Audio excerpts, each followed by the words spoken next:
সম্পর্ক ছিন্ন করা পাকিস্তানের সঙ্গে চলমান কূটনৈতিক টানাপোড়েনের সমাধান নয় বলছেন বিশেষজ্ঞরা। স্থায়ী সমাধানে অমীমাংসিত সব বিষয়ে আলোচনার তাগিদ। মুক্তিযুদ্ধে শহীদদের সংখ্যা নিয়ে বিতর্ক সৃষ্টির পেছনে রয়েছে অসৎ রাজনৈতিক উদ্দেশ্য, মত বিশ্লেষকদের।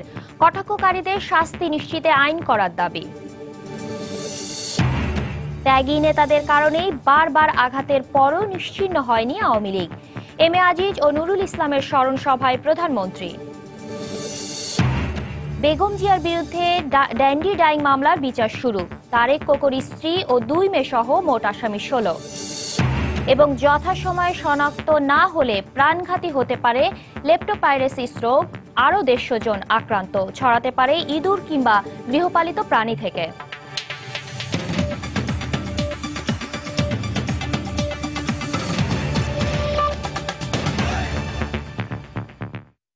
সময় সংবাদের সঙ্গে আছি আমি শাতিলা শারমিন। সম্পর্ক ছিন্ন করা পাকিস্তানের সঙ্গে চলমান কূটনৈতিক রাজনৈতিক টানাপোড়েনের সমাধান নয় বলছেন বিশেষজ্ঞরা। সম্পর্কের সংকট কাটাতে আলোচনার উপরে জোর দিচ্ছেন তারা। বিশেষজ্ঞরা বলছেন স্থায়ী সমাধানে শুধু চলমান ইস্যুই নয়, বরং অমীমাংসিত সব বিষয়েরই আলোচনা হওয়া প্রয়োজন। রাশেদ লিমনের রিপোর্ট। মানবতাবিরোধী অপরাধ ট্রাইব্যুনালে ৭১-এর যুদ্ধাপরাধীদের রায় কার্যকরের পর থেকেই শুরু হয় সম্পর্কের টানাপোড়েন। তবে তা স্পষ্ট হয়ে ওঠে সাম্প্রতিক সময়ে। জঙ্গি সংশ্লিষ্টতার অভিযোগে পাকিস্তানি দূতাবাস কর্মকর্তা ফারিনা আশরাতকে ফেরত পাঠানো হলে কোনো কারণ না দেখেই সে দেশ থেকে সরিয়ে নিতে বলা হয় বাংলাদেশি কূটনীতিক মৌসুমী রহমানকে। সোমবার সন্দেহজনক গতিবিধির কারণে পাকিস্তানি এক দূতাবাস কর্মকর্তাকে আটক করার পরপরই ইসলামাবাদে প্রায় 7 ঘন্টা নিখোঁজ থাকেন বাংলাদেশি এক কর্মকর্তা। সম্পর্কের এমন টালমাটাল অবস্থায় বিভিন্ন মহল থেকে দাবি ওঠে কূটনৈতিক সম্পর্কে ছিন্নের। তবে সেটাকে সমাধান মনে করেন না আন্তর্জাতিক সম্পর্ক বিশ্লেষকরা। সম্পর্ক ছিন্ন করার পর্যায়ে তো এখনো আসেনি। একটা ভুল বোঝাবুঝি হচ্ছে, একটা পাল্টাপাল্টি ঘটনা ঘটছে। যাই হোক, আমরা সার্ক দক্ষিণ এশিয়ার সদস্যবৃন্দর একজন। সম্পর্কের মধ্যে যদি কোনো জটিলতার সৃষ্টি হয়ে থাকে, সেইটা জটিলতার ঊর্ধ্বে উঠে সে সম্পর্কটা উন্নত করা উচিত। তারা বলছেন এ অবস্থায় বাংলাদেশকে সতর্ক পদক্ষেপ নিতে, সেই সমস্যাগুলোকে আলোচনার মাধ্যমে তাদের দৃষ্টি আকর্ষণ করা, আবার বলা অমীমাংসিত যে সকল বিষয়বলি এখনো সম্পন্ন হয়নি সেগুলোকে সিদ্ধান্ত অনুসারে সম্পন্ন করা। বাংলাদেশের মুক্তিযুদ্ধের অনেক বিষয়ে পাকিস্তানের স্বচ্ছতা এখনো তারা তৈরি করতে পারেনি। আমি মনে করি সেটা যদি তারা করতে পারে তাহলে এই সম্পর্কের এখনকার যে জটিলতা এটা বোধহয় কাটানো সম্ভব। টানাপোড়েন হলেই যে কূটনৈতিক সম্পর্ক ছিন্ন করতে হবে। যদিও সোমবার জাতীয় সংসদে পররাষ্ট্রমন্ত্রী জানিয়েছেন আপাতত ইসলামাবাদের সঙ্গে সম্পর্ক ছিন্নের কোনো পরিকল্পনা নেই ঢাকার। পাকিস্তানের ক্ষেত্রেও। রাশেদ লিমন, সময় সংবাদ, ঢাকা। এই একই জিনিস। গতকাল দুপুরে ঢাকায় নিযুক্ত পাকিস্তানের হাই কমিশনার সুজা আলমকে তলব করে পররাষ্ট্র মন্ত্রণালয়। বেলা 1টার দিকে ভারপ্রাপ্ত পররাষ্ট্র সচিব অবসরপ্রাপ্ত রিয়ার অ্যাডমিরাল খুরশিদ আলম তার নিজ কার্যালয়ে তাকে তলব করেন। মন্ত্রণালয় সূত্রে জানা যায়, ইসলামাবাদে হাই কমিশনের প্রেস শাখার কর্মী মোহাম্মদ জাহাঙ্গীর হোসেনের নিখোঁজ হওয়ার বিষয়ে জানতে সুজা আলমকে ডাকা হয়। সোমবার সন্দেহজনক গতিবিধির কারণে পাকিস্তান হাই কমিশনের এক কর্মকর্তাকে আটক করে পুলিশ। পরে থানায় কয়েক ঘন্টার বৈঠকের পর তাকে ছেড়ে দেওয়া হয়। এর কিছুক্ষণের মধ্যেই ইসলামাবাদে বাংলাদেশ হাই কমিশনের কর্মকর্তা জাহাঙ্গীরের নিখোঁজ হওয়ার খবর পাওয়া যায়।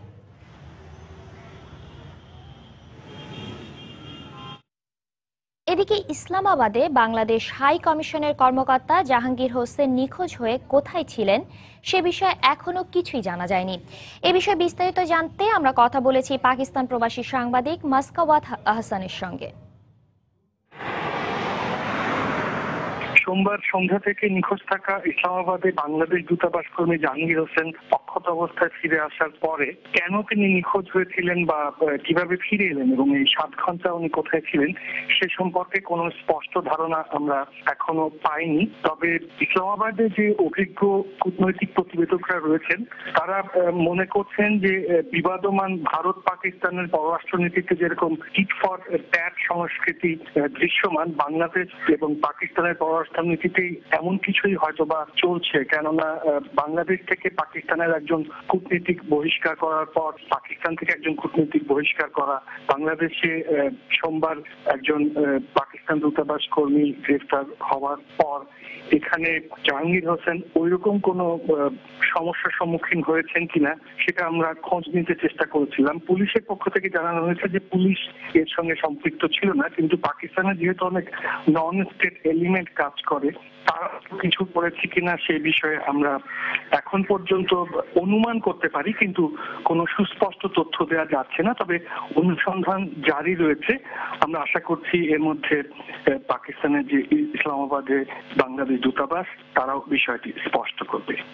মুক্তিযুদ্ধ ও শহীদদের সংখ্যা নিয়ে অহেতুক বিতর্ক সৃষ্টির পেছনে রাজনৈতিক অসৎ উদ্দেশ্য রয়েছে বলে মনে করেন ইতিহাসবিদ ও রাজনৈতিক বিশ্লেষকরা। তাদের মতে এত বছর পর এ ধরনের বিতর্ক সৃষ্টি দেশের স্বাধীনতার ভিত্তিমূলে আঘাত। তারা শিগগিরই মুক্তিযুদ্ধ অস্বীকার অপরাধ আইন প্রণয়নে সরকারের প্রতি আহ্বান জানান। তাহসিনা জেসির রিপোর্ট। 1971 সালে মুক্তিযুদ্ধে দেশের স্বাধীনতা ছিনিয়ে আনতে প্রাণ দিয়েছিলেন 30 লাখেরও বেশি মানুষ, সম্ভ্রম হারিয়েছিলেন 2 লাখেরও বেশি মা বোন। ইতিহাসের এই মীমাংসিত সত্যের প্রমাণ মেলে দেশ বিদেশের নানা গবেষণা, বই পুস্তক এবং গণহত্যা বিষয়ক প্রতিবেদনে। তবে স্বাধীনতা বিরোধী গোষ্ঠী মুক্তিযুদ্ধ এবং মুক্তিযুদ্ধ সংশ্লিষ্ট এসব তথ্য নিয়ে বরাবরই নানা বিতর্ক সৃষ্টির অপচেষ্টা চালিয়ে এসেছে।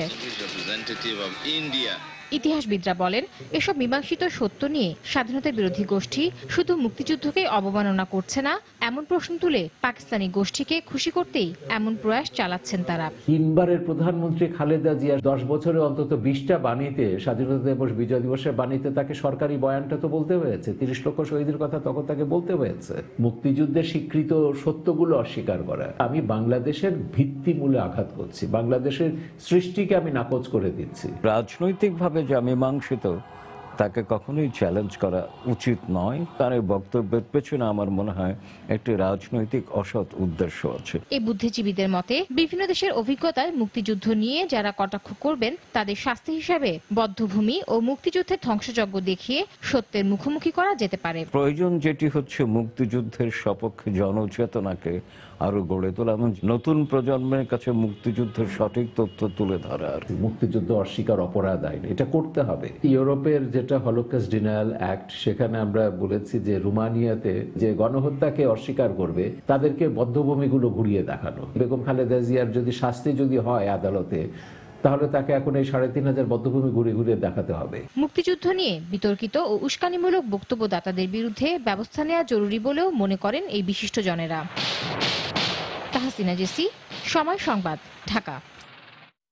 সময় সংবাদে আরো থাকছে, কুয়াশা আর শিশিরে রাজশাহীতে বোরো ধানের বীজতলা নষ্ট, বিপাকে কৃষক, কৃষি বিভাগের বিরুদ্ধে অসহযোগিতার অভিযোগ। বাংলাদেশকে আইএস সম্পর্কে তথ্য দেওয়ার আগ্রহ দেখিয়েছে যুক্তরাষ্ট্র। এ প্রস্তাবকে স্বাগত জানিয়ে স্বরাষ্ট্রমন্ত্রী আবারও জানিয়েছেন, দেশে আইএসের কোনো অস্তিত্ব না থাকলেও জঙ্গি হুমকি রয়েছে।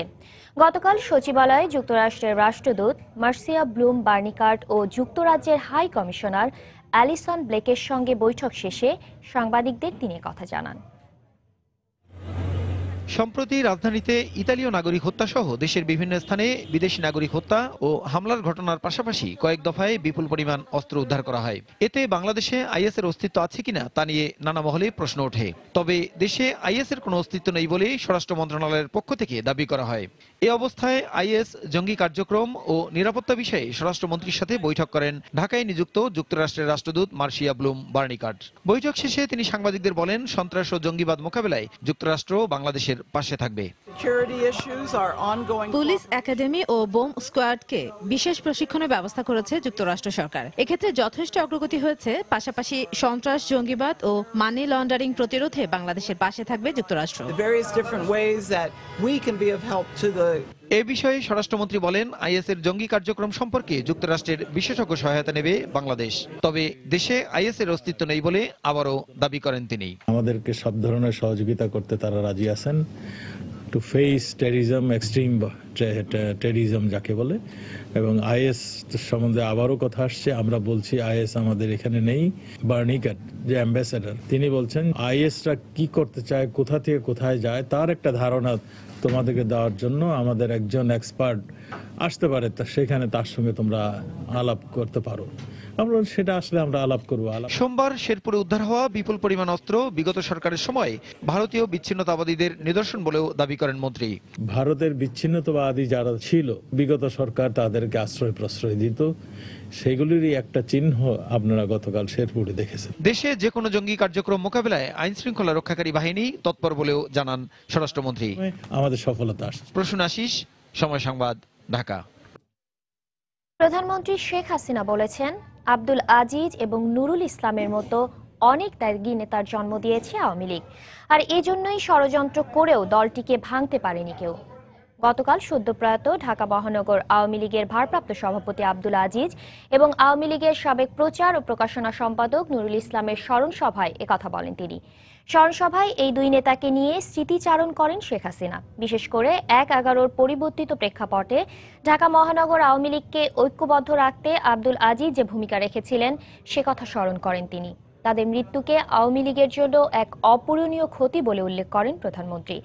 তাদের ত্যাগের আদর্শকে অনুসরণ করতে আহ্বান জানান দলের নেতাকর্মীদের।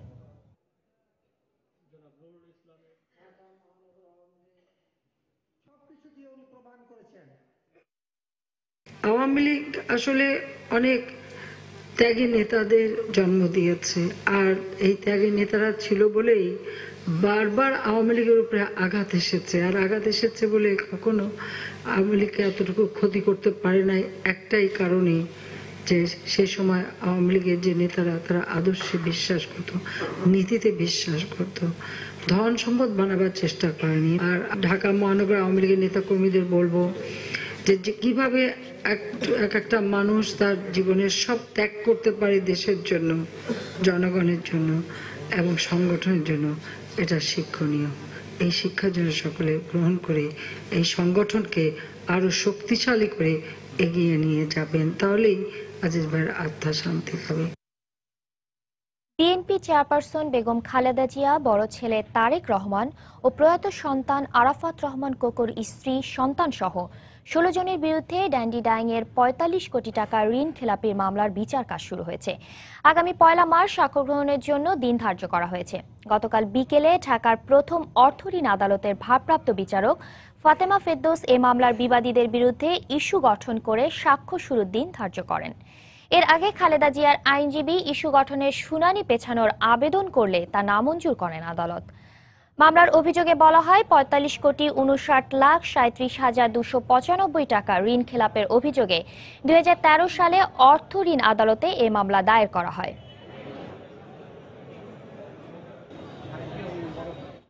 অপহরণের 4 দিন পর কেরানীগঞ্জে শিশু আব্দুল্লাহর লাশ মিলল পাশের বাড়ির গ্রামে।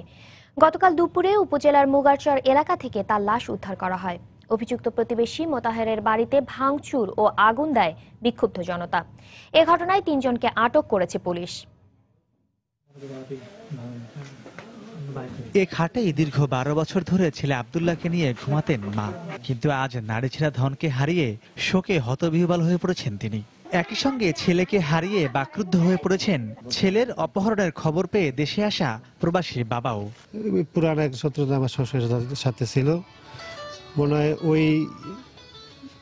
ওই জিদ ধরেই হইতে পারে, আর নয় তো এর সাথে আমাকে শত্রুতা নাই। না বলক আমি বিদেশ করি, এরপরও মনে করেন যে অত্র এলাকার মানুষে জানে আমি যে কোন ধরনের ছেলে।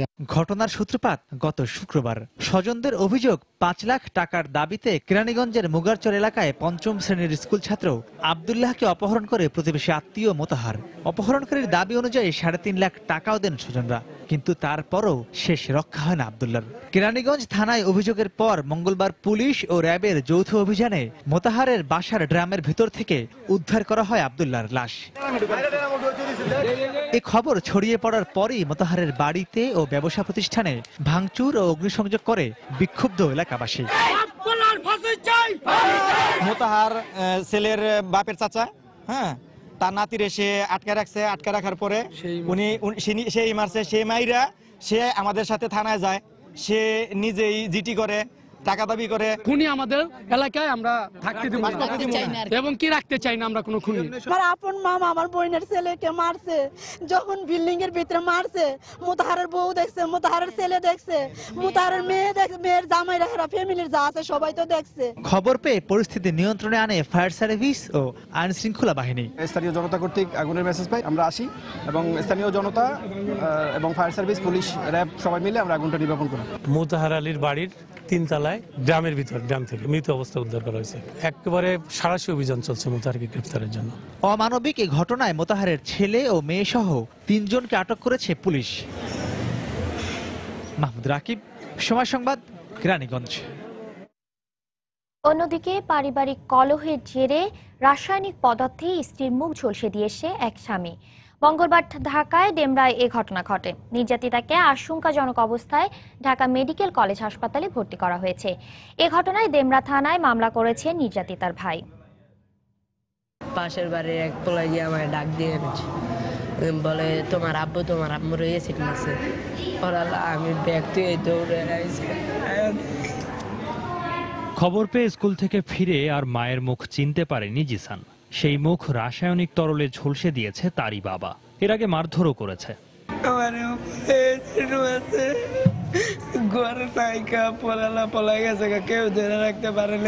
তার বিচার চাই আমরা, একটু কি বলবো, আর কিছু বলবো না। পারিবারিক কলহের কারণে প্রায়ই স্বামী আমিরুলের নির্যাতনের শিকার হতেন জেসমিন বেগম। মঙ্গলবার মারধরের পর স্ত্রীর মুখে অ্যাসিড জাতীয় রাসায়নিক পদার্থ ছুঁড়ে ঘর তালাবন্ধ করে পালিয়ে যায় আমিরুল। শ্বাসযন্ত্র সহ শরীরের 30% পুড়ে যাওয়া জেসমিনকে ভর্তি করা হয় ঢাকা মেডিকেলের বার্ন ইউনিটে। খবর পাইলাম যে আমার বোনের অ্যাসিড মারছে, আমার বোন জামাই। এখন কোথায়? ঢাকা মেডিকেল নিয়ে এসেছি, তাই মানে আমি ঢাকা মেডিকেল চলে আইছি আর কি। কেমিক্যাল কোনো কিছু তাকে নিক্ষেপ করছে আর কি। 30%-এর মতো তার বার্ন হচ্ছে, ফেসে আছে, প্লাস হলে তার চেস্টে কিছু আছে, পায়ে আছে আর কি। তো যেহেতু চেষ্টি আছে, আসলে ক্রিটিক্যাল অবস্থায় এখন আছে। এই ঘটনায় ডেমরা থানায় মামলা করেছেন নির্যাতিতার ভাই। সৌমিত্র শুভ্র, সময় সংবাদ, ঢাকা। রাজধানীর মিরপুরের মণিপুর এলাকার এক নারীর রহস্যজনক মৃত্যু হয়েছে। পুলিশ জানায়, গতকাল দুপুরে খবর পেয়ে তারা বাসার বাথরুম থেকে ঝুলন্ত অবস্থায় ওই নারীর লাশ উদ্ধার করে। স্বজনদের অভিযোগ, পারিবারিক কলহের জের ধরে ছেলের শ্বশুর বাড়ির লোকজন তাকে হত্যা করে আত্মহত্যা বলে সাজানোর চেষ্টা করছে। ময়নাতদন্তের জন্য লাশ ঢাকা মেডিকেল কলেজ হাসপাতালের মর্গে রাখা হয়েছে। নিহত শাহনাজ বেগমের গ্রামের বাড়ি নাটোরের লালপুরে। কিছু মেমোরি কার্ড পেয়েছিলাম আমার ওয়াইফের, তার বিভিন্ন সে অ্যাডভোকেট তো ঢাকা জজ কোর্টের, তার বিভিন্ন জায়গায় বিভিন্ন অবৈধ সম্পর্ক, যেটা তাকে আমি জিজ্ঞেস করি 15 তারিখে রাত্রে, ওটা আমি হাতে পাই। 16 তারিখে রাত্রে জিজ্ঞেস 16 তারিখে এসে আমাকে ডিভোর্স করে। বনানী তার খালাতো ভাই আসছে, সে ফোন করে আমাকে জানে হুমকি আমার ভাইকে মেরে ফেলবে, আমার বাবা মাকে গ্রামের থেকে লোকজন দিয়ে মেরে ফেলবে, এবং তাদের একটাই কথা, আমাদের টাকা আছে, তোরা ফকিরনি, টাকা থাকলে পৃথিবীর বুকে সব কিছু হয়। ইতিমধ্যে এই ঘটনা, ওই যে ওরাই পরিকল্পনা কিছু আমার মা শুনে ফেলতে, ওরা বুঝতে পারে নাই। যখন ওরা বুঝতে পারছে আমার মনের তখনই হয়তো আমার আম্মার মায়ের ফেলতে। আমার আম্মা কোনোদিন সুইসাইড করবে না। আমার আম্মা আমার যত কষ্ট করে 2টা বাইরে মানুষ করছে। পটুয়াখালীতে যৌন হয়রানির প্রতিবাদ করায় এক শিক্ষার্থীকে মারধর করার অভিযোগ পাওয়া গেছে। গতকাল বিকেলে শহরের গুলবাগ এলাকায় এ ঘটনা ঘটে। স্বজনদের অভিযোগ, প্রাইভেট পড়ে বাসায় ফেরার পথে এক ছাত্রীকে উত্ত্যক্ত করে রাকিব নামে এক স্থানীয় যুবক। এর প্রতিবাদ করায় পটুয়াখালী সরকারি কলেজের বিবিএ 2য় বর্ষের শিক্ষার্থী রাসেল মৃধার উপর হামলা চালায় রাকিব ও তার সহযোগীরা। পরে তাকে উদ্ধার করে স্থানীয় হাসপাতালে ভর্তি করা হয়। এ ঘটনার প্রতিবাদে অভিযুক্ত বখাটের বাড়িতে ভাঙচুর চালায় বিক্ষুব্ধ এলাকাবাসী। খবর পেয়ে ঘটনাস্থলে পৌঁছে পরিস্থিতি নিয়ন্ত্রণে আনে পুলিশ। বিষয়টি নিশ্চিত করলেও ক্যামেরার সামনে কথা বলতে রাজি হয়নি পুলিশ। আমি আর আমার 2টা বান্ধবী যাইতেছিলাম, তো যাওয়ার সময় গুলবাগ মসজিদের উত্তর পাশে বৈশা আমার বান্ধবী সোনিয়ারে রাকিব আর আকাশ নামে 2টা ছেলে মানে কি টিস করছে, খারাপ কথা বলছে। তো এটা আমি প্রতিবাদ করাই তারা আমার উপরে আক্রমণ করছে। একটা রেসিডেন্সিয়াল এরিয়ায় যদি ঢুকে যদি লেখাপড়া করে, অনেক কলেজের ছাত্র কিছু টুকটাক সমস্যা হয়, হয়তো সমস্যা ছেলেপেলের সাথে হইতে পারে, সেটা রেস ধরেই সে আজকে সন্ত্রাসী কর্মকাণ্ড করলো। এখানে আমার ইন্ধনের তো কিছু নাই, আমার সাথে তো তার কোনো ঝগড়াও নাই, আর আমি তার ছেলেরও সময় সংবাদে আরো থাকছে, শুধু ধানেই নয় মাছ চাষেও বিপ্লব এনেছে গঙ্গা কপোতাক্ষ সেচ প্রকল্প। স্বাবলম্বী হয়েছেন কয়েক হাজার বেকার যুবক। লেপ্টোপাইরেসিস ব্যাকটেরিয়া জনিত একটি রোগ, যথাসময়ে তা শনাক্ত করা না গেলে এ রোগে মৃত্যুর হার 70% পর্যন্ত। নির্দিষ্ট কিছু অ্যান্টিবায়োটিকের মাধ্যমে রয়েছে চিকিৎসা। সম্প্রতি এক গবেষণা থেকে চিকিৎসকেরা আশঙ্কা করছেন এ রোগ অনেক পুরনো হলেও প্রাদুর্ভাবের আশঙ্কা রয়েছে সারা দেশেই।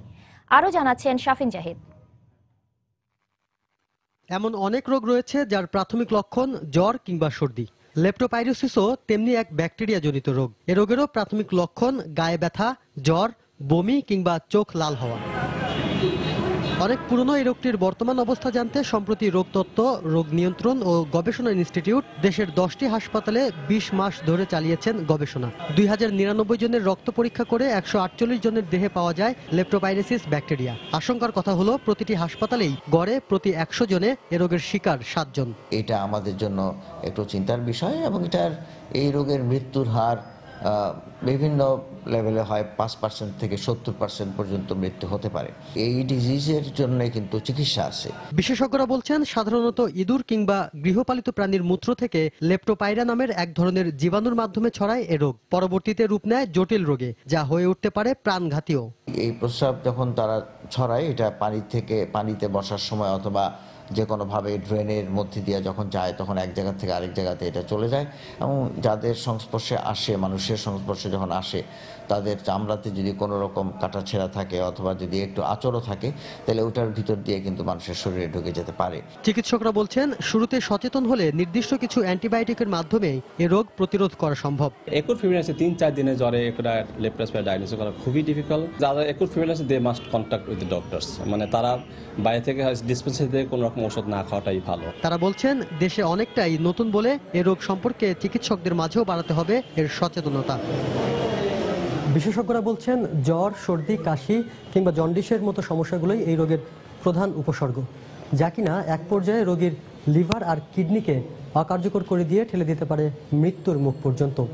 তবে তারা এও বলছেন যদি এসব রোগ শনাক্তের সময় লেপ্টোস্পাইরোসিস পরীক্ষা করে নেওয়া হয়, তাহলে শতভাগ প্রতিরোধ করা সম্ভব এই রোগটিকে। শাফিন জাহিদ, সময় সংবাদ, ঢাকা। কুষ্টিয়া সহ দক্ষিণ পশ্চিমাঞ্চলের 4 জেলার ধান চাষে নীরব বিপ্লবের পর এবার মাছ চাষেও আশীর্বাদ বয়ে এনেছে গঙ্গা কপোতাক্ষ সেচ প্রকল্প। প্রকল্পের পরিত্যক্ত পুকুরগুলোতে মাছ চাষ করে স্বাবলম্বী হয়েছেন কয়েক হাজার বেকার যুবক। সারা বছর পানি প্রবাহ থাকায় দিন দিন বাড়ছে মাছ চাষের পরিধিও। কুষ্টিয়া প্রতিনিধি SM রাশেদের পাঠানো তথ্য ও ছবি নিয়ে ডেস্ক রিপোর্ট।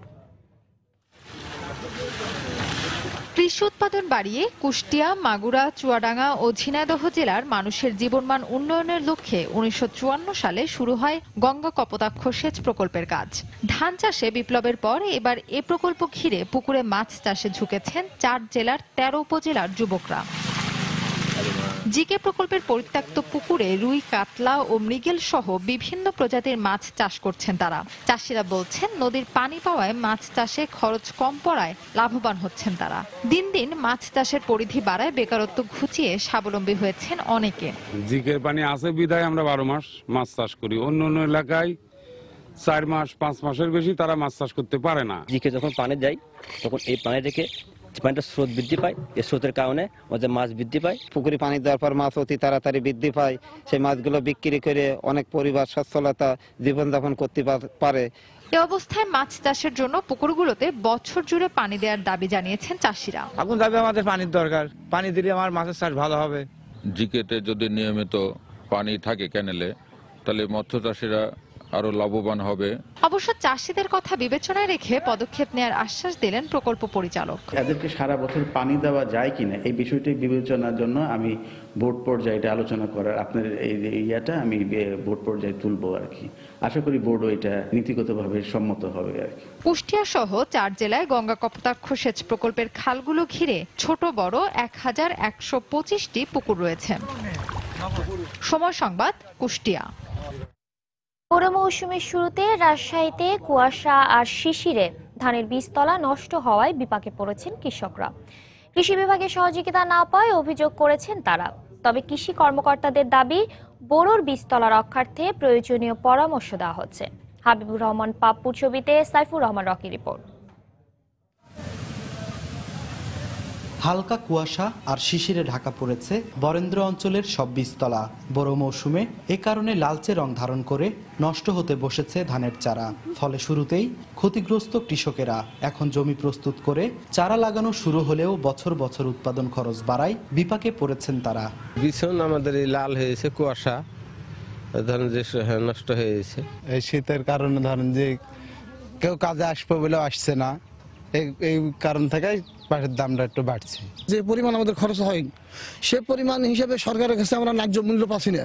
কৃষকদের অভিযোগ, শীত ও কুয়াশার কারণে অনেক চারা নষ্ট হয়ে গেলেও কৃষি কর্মকর্তাদের কাছ থেকে প্রয়োজনীয় কোনো দিক নির্দেশনা পাননি তারা। যখন আমার দরকার তখন আমি পাচ্ছি না, যখন সময় মানে অসময় তখন এসে উপদেশ দিলে তো আমাদের কোনো কাজে লাগবে না। এই যে কুয়াশার জন্য বিছনটা মরে যাচ্ছে, কৃষি উন্নয়ন থেকে কোনো লোক আসছে না, ব্যবস্থা করছে না।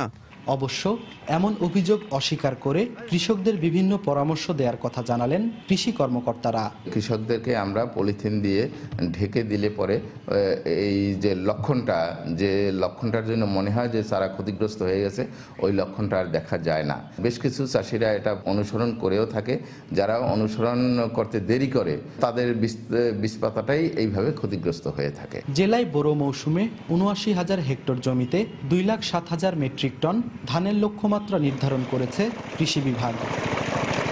সাইফুর রহমান রকি, সময় সংবাদ, রাজশাহী। টমেটোর বাম্পার ফলনের পরও হাসি নেই জামালপুরের চরাঞ্চলে চাষিদের মুখে। অনুন্নত যোগাযোগ ব্যবস্থার কারণে দাম পাচ্ছেন না তারা। পাশাপাশি দূরের পাইকাররা না আসায় লোকসানের আশঙ্কা করছেন চাষিরা। জাহাঙ্গীর আলমের পাঠানো তথ্য, ছবি নিয়ে ডেস্ক রিপোর্ট। চলতি মৌসুমে জামালপুরের মিলানদহ, ইসলামপুর, বকশীগঞ্জ ও সদর উপজেলার চরাঞ্চলে ব্যাপকভাবে টমেটো চাষ করা হয়েছে। অনেক এলাকায় ইতোমধ্যে টমেটো তুলে বাড়ির আঙিনায় স্তূপ করেছেন চাষিরা। কিন্তু চরাঞ্চলের যোগাযোগ ব্যবস্থা ভালো না হওয়ায় শহরের বাজারে সরবরাহ করা যাচ্ছে না টমেটো। পাশাপাশি অল্প কয়েকজন পাইকার আসলেও টমেটো কেনার ব্যাপারে তেমন আগ্রহ নেই তাদের। এই অবস্থায় ন্যায্য মূল্য না পেয়ে উৎপাদন খরচ ওঠানো নিয়ে চিন্তিত চাষিরা। টমেটো বেশ ফলন হয়েছে, কিন্তু এই টমেটো বর্তমানে বাজার খুবই খারাপ, রাস্তাঘাট ভালো না, এর জন্য পাইকার আসতে পারে না, আসলেও দাম কম। পাইকাররা বলছেন অনুন্নত সড়ক যোগাযোগ ব্যবস্থার কারণে পরিবহন খরচ বৃদ্ধি পাওয়ায় আগ্রহ কমেছে তাদের। রাস্তাঘাটের সমস্যায় আমরা এই মাল সাবানা যেরকম ওখানে সাপ্লাই দিতে পারি না, কাগজের চাহিদা আমরা পূরণ করতে পারি না। বালিমাটি দিয়ে কোন রকম গাছাগুলো ভরে রাখছে, আমগো তো লুট গাড়ি নিয়ে যাবো, মনে করেন যদি খোদাই না করে যদি একটু গছি দেয় ভালো বাড়ি, তো মনে করেন যে খেতে যাবো। তবে চাষিদের কথা বিবেচনায় রেখে দ্রুত সমস্যা সমাধানের চেষ্টা চলছে বলে জানালেন কৃষি বিভাগের এই কর্মকর্তা। সরকার ইতিমধ্যে চরের সাথে বাজারের সংযোগ রক্ষার কারণে বিভিন্ন রকমের কর্মসূচি গ্রহণ করছে। এই কার্যক্রম বাস্তবায়ন হলে কৃষকরা তাদের সবজি বাজারে এনে তার ন্যায্য মূল্য পাবে এবং পরিবহন খরচ কমে যাবে। কৃষি বিভাগের তথ্য মতে এবছর জেলায় ৩৫০০ হেক্টর জমিতে টমেটো চাষ করা হয়েছে। সময় সংবাদ, জামালপুর।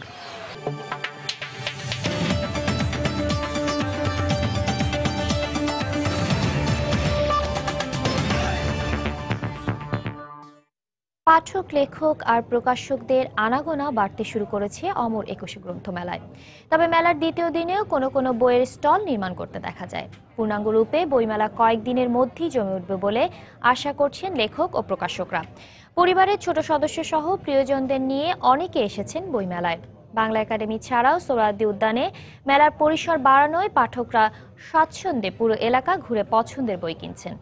এবছর অমর একুশে গ্রন্থমেলায় ৪০২টি প্রতিষ্ঠানকে মোট ৬০৩টি স্টল বরাদ্দ দিয়েছে বাংলা একাডেমি।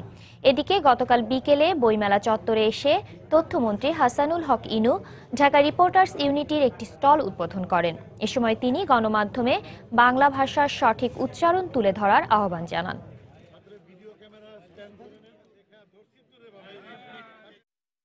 সকল বাংলা ভাষাভাষী মানুষকে বাংলা ভাষার সঠিক উচ্চারণের আহ্বান জানাবো আমি। বিশেষ করে এফএম রেডিও এবং টেলিভিশন রেডিওর যারা উপস্থাপক এবং জকিরা আছেন তাদের প্রতি বিশেষভাবে অনুরোধ করব যে 16 সালে আপনারা এই 21কে সামনে রেখে আপনারা প্রতিজ্ঞা করবেন যে বিকৃত উচ্চারণে বাংলা ভাষা উচ্চারণ করবেন না। বইমেলার অবস্থা এখন ভালো, আগে যেরকম একটু ঘিঞ্জি পরিবেশে হতো এলোমেলো বিশৃঙ্খলভাবে, এখন ভালো। বাংলাদেশের প্রত্যেকটা মানুষই সারাটা বছর মুখিয়ে থাকে যে কবে এই মেলাটা আসবে। তো যেহেতু মেলা শুরু হয়ে গেছে, এখন প্রত্যেকটা পাঠকই, অনেক দেখা যায় পাঠক না হলেও সে বই কেনার জন্য বা ঘোরার জন্য আসে। জঙ্গিবাদ রুখতে হলে দুই বাংলার মানুষের মধ্যে সাংস্কৃতিক যোগাযোগ আরও বাড়ানো প্রয়োজন বলে মনে করেন বাংলাদেশের সংস্কৃতি মন্ত্রী আসাদুজ্জামান নূর।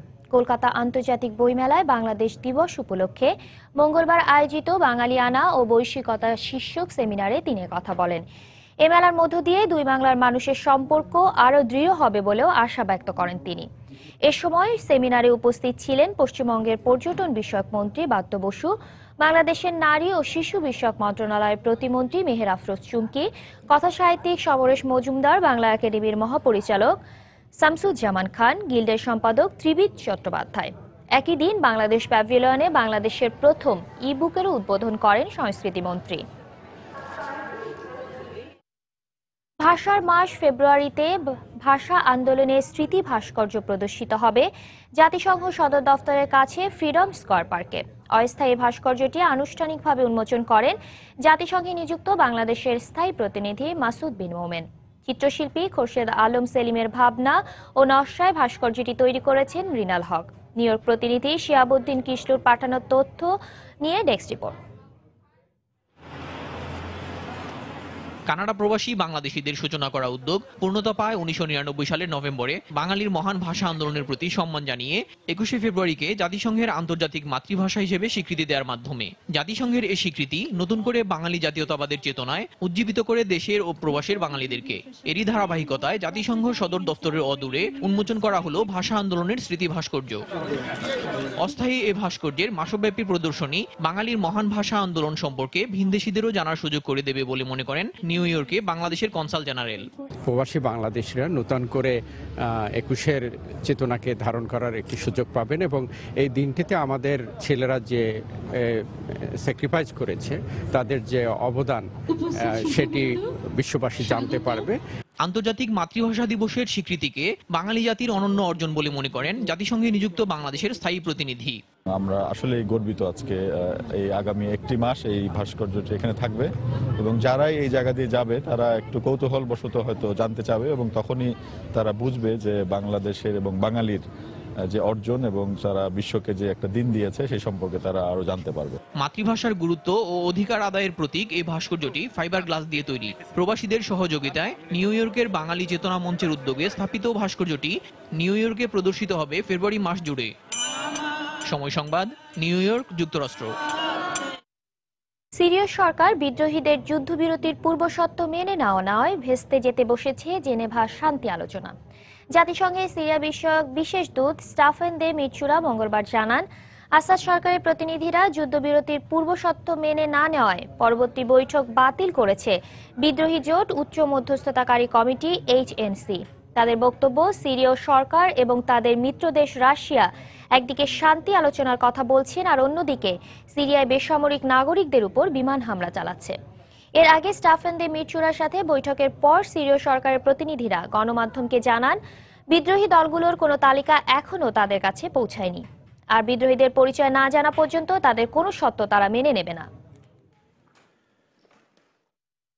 মার্কিন ড্রোন হামলায় আফগানিস্তানের পূর্বাঞ্চলে জঙ্গি সংগঠন IS-এর একটি রেডিও স্টেশন ধ্বংস হয়েছে বলে দাবি করেছেন যুক্তরাষ্ট্র ও আফগান নিরাপত্তা কর্মকর্তারা।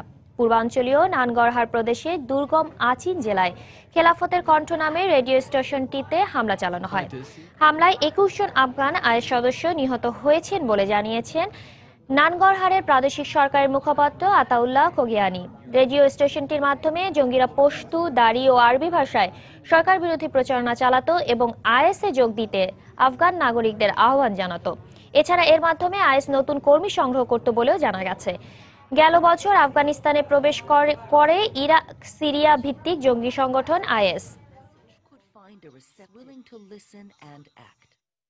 সারা বিশ্বে সতর্কতা জারির পর বিশ্ব স্বাস্থ্য সংস্থা বলছে, এশিয়া এবং আফ্রিকার দেশগুলোতে জিকা সংক্রমণ ছড়িয়ে পড়ার আশঙ্কা রয়েছে। মঙ্গলবার বিশ্ব স্বাস্থ্য সংস্থার শিশু ও মাতৃ স্বাস্থ্য পর্যবেক্ষণ বিষয়ক প্রধান অ্যান্টনি কোস্টেলো একথা জানিয়ে বলেন, এখনো এই রোগ নির্ণয়ে তেমন কোনো কার্যকরী পদক্ষেপ নেওয়া সম্ভব হয়নি। তাই ভয়াবহ মাত্রায় এই রোগ ছড়িয়ে পড়ার আগেই সবাইকে সতর্ক হওয়া উচিত। এদিকে মশার কামড় ছাড়া এবার দৈহিক মিলনের কারণে একজনের জিকা ভাইরাসে আক্রান্ত হওয়ার খবর পাওয়া গেছে।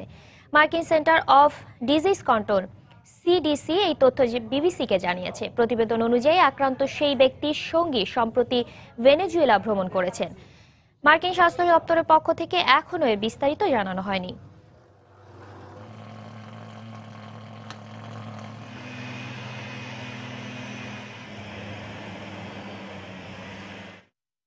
ICC অনূর্ধ্ব 19 বিশ্বকাপ প্রসঙ্গ। নামিবিয়াকে গুড়িয়ে দিয়েছে স্বাগতিক বাংলাদেশ। কক্সবাজারে আফ্রিকার দেশটিকে 8 উইকেটের বড় ব্যবধানে হারিয়ে এ গ্রুপ চ্যাম্পিয়ন হয়েছে বাংলার যুবারা। এর আগে প্রথমে ব্যাট করতে নেমে ইয়াং টাইগারদের স্পিন ভেলকিতে নামিবিয়া অলআউট হয় মাত্র 65 রানে। জবাবে 34 ওভার বাকি থাকতে বিশাল জয় নিয়ে মাঠ ছাড়ে মেহেদী হাসান মিরাজের দল। 5 ফেব্রুয়ারি কোয়ার্টার ফাইনালে বাংলাদেশের প্রতিপক্ষ নেপাল। মিজানুর রহমান মিন্টুর ক্যামেরা আরো জানাচ্ছেন মাকসুম আলম খান। শাওনের দুর্দান্ত এক ডেলিভারিতে বোল্ড হয়ে প্যাভিলিয়নে ফেরার সময় ডেভিনের নামের পাশে লেখা 19 রান। শেষ পর্যন্ত এটিই হয়েছে নামিবিয়ার ইনিংসের সর্বোচ্চ ব্যক্তিগত রান। স্কোরবোর্ডের এই চিত্রটিকেই ধরা যায় নামিবিয়ানদের ব্যাটিং বিপর্যয় গল্পের রূপক হিসেবে। এর আগে সকালের কুয়াশা আর শিশির ভেজা কন্ডিশনের সুবিধা নিতে টস জিতে নামিবিয়াকে ব্যাটিংয়ের আমন্ত্রণ জানায় বাংলাদেশ।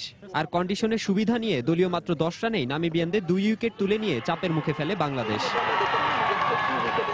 এরপর ডেভিন ও লরেন্সের 27 রানের জুটিতে কিছুটা গুছিয়ে ওঠার চেষ্টা করে নামিবিয়া। তবে ইয়াং টাইগারদের স্পিন ঘূর্ণিতে নিয়মিত বিরতিতে উইকেট হারাতে থাকে তারা। বাংলাদেশের 4 স্পিনার মিলে তুলে নেন 7টি উইকেট। দলীয় 42 রানে লিনজেনের উইকেট নেওয়ার পর 65 রানে ভ্যান উইকের উইকেটটি তুলে নিয়ে 32 ওভার 5 বলে স্কটল্যান্ডকে অল আউট করার পাশাপাশি 74 উইকেট নিয়ে পাকিস্তানের ইমাদ ওয়াসিমকে পেছনে ফেলে যুব ওয়ানডের সর্বোচ্চ উইকেটের মালিক বনে যান ইয়াং টাইগার কাপ্তান মিরাজ। মাত্র 66 রানের টার্গেটে ব্যাটিংয়ে নেবে আবারও ব্যর্থ বাংলাদেশের ওপেনিং জুটি। দলের রানের খাতা না খুলেই কোয়েৎজের বলে আউট হলে টানা দ্বিতীয় ম্যাচে 0 রানে ফেরেন উদ্বোধনী ব্যাটসম্যান পিনাক ঘোষ। আগের 2 ম্যাচে ধীরগতির ব্যাটিং করা সাইফ এদিন 13 বল থেকে 8 রান করে দলীয় 13 রানে কোয়েৎজের দ্বিতীয় শিকারে পরিণত হন।